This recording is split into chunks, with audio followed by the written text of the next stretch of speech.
இது ஒரு அழகான கிராமமாகும். இக்கிராமத்தில் குமரர்கள் வாழ்கின்றனர். அவர்கள் அவர்களுடைய ஆடு, மாடு, பசு போன்றவற்றை அவர்களின் நண்பர்களாகவே பார்க்கின்றனர். இக்கதை தொடங்கும். அப்பா, நம்ம பசு ரமணி தான் எனக்கு மிகவும் பிடித்த நண்பியாக இருக்கிறாள். முகில், மாட்டை நல்லா கவனிச்சிக்கோ, மாலை நேரத்தில் கொண்டு வா, மறந்துடாதே.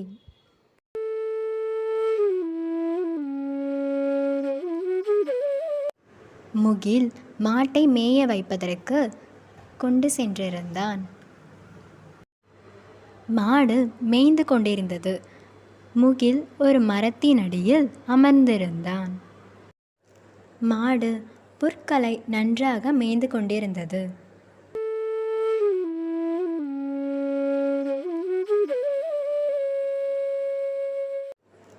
திடீரென்று மேய்ந்து கொண்டிருந்த மாட்டை காணவில்லை. முகிலுக்கு என்ன செய்வதென்று தெரியாமல் தவித்தான். முகில் ரமணி ரமணி எங்கே சென்றாய் என்று தேடிக்கொண்டே இருந்தான். ஐயா, என் நண்பி ரமலியை பார்த்தீர்களா? என் நண்பி ரமலியை காணவில்லை. நீ குமாரனின் மகன் தானே? ஆமாம் ஐயா. நாங்கள் யாரும் உன்னுடைய ரமலியை பார்க்கவில்லையே. எப்பொழுது காணாமல் போனது? ஒரு 4 மணி நேரமாக ரமலியை காணவில்லை ஐயா. எனது? உன்னுடைய ரமலியை 4 மணி நேரமாக காணவில்லையா?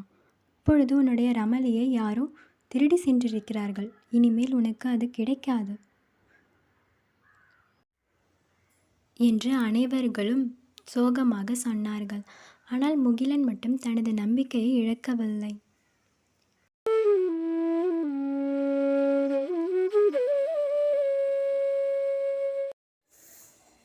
முகில் வயல், காடு போன்ற இடங்களில் ரமலியை தேடினான். அப்பொழுது அவனுடைய நண்பரான வேந்தனை பார்த்தான் முகில். என்ன முகில், இங்கென்ன பண்ணி கொண்டிருக்கிறாய் நீ?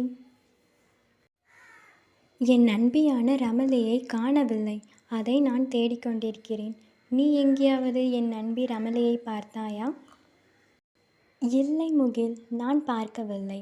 மாடுதானே, அதை விட்டுவிடு, வேறொரு மாடு வாங்கிக்கலாம். இல்லை வேந்தா, எனக்கு முழு நம்பிக்கை இருக்கிறது. அது மாடாக இருந்தாலும் என் உயிர் நண்பி ரமலி ஆவாள். எனக்கு முழு நம்பிக்கை இருக்கிறது. நான் சீக்கிரமாக அவளை கண்டுபிடிப்பேன். நான் போய் வருகிறேன்.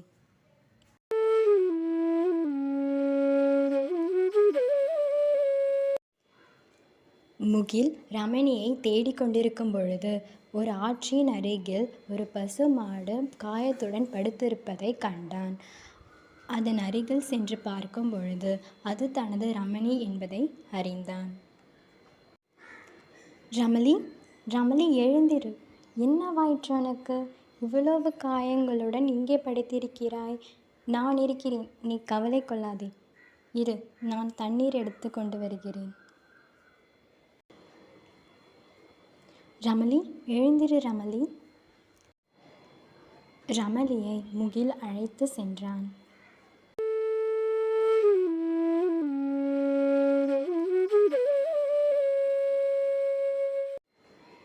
முகில், உன்னுடைய ரமலியை கொண்டு வந்து விட்டாயா? உன்னை நினைத்து நாங்கள் பெருமை கொள்கின்றோம். உன்னுடைய நம்பிக்கை உன்னுடைய ரமலியை காப்பாற்றிவிட்டது. எப்பா முகில், உன்னை நினைத்து எனக்கு பெருமையாக இருக்கிறது. உன்னை நான் மகனாக பெற்றதற்கு என்ன புண்ணியம் செய்தேனோ தெரியவில்லை என்று முகில் அப்பாவும் கிராமத்தில் உள்ளவர்களும் முகிலை பாராட்டினார்கள். இக்கதை தொடரும். இக்கதையின் மூலம் நம்பிக்கை என்பது ஒவ்வொருவருக்கும் இருக்க வேண்டிய ஒன்றாகும். நம்பிக்கையுடன் ஒரு செயலை செய்யும் பொழுது அச்செயலில் நிச்சயமாக நாம் வெற்றி பெற முடியும். இந்த ஸ்டோரி உங்களுக்கு பிடிச்சிருந்துச்சுன்னா லைக் பண்ணுங்கள், ஷேர் பண்ணுங்கள், சப்ஸ்கிரைப் பண்ணுங்கள். தேங்க்யூ.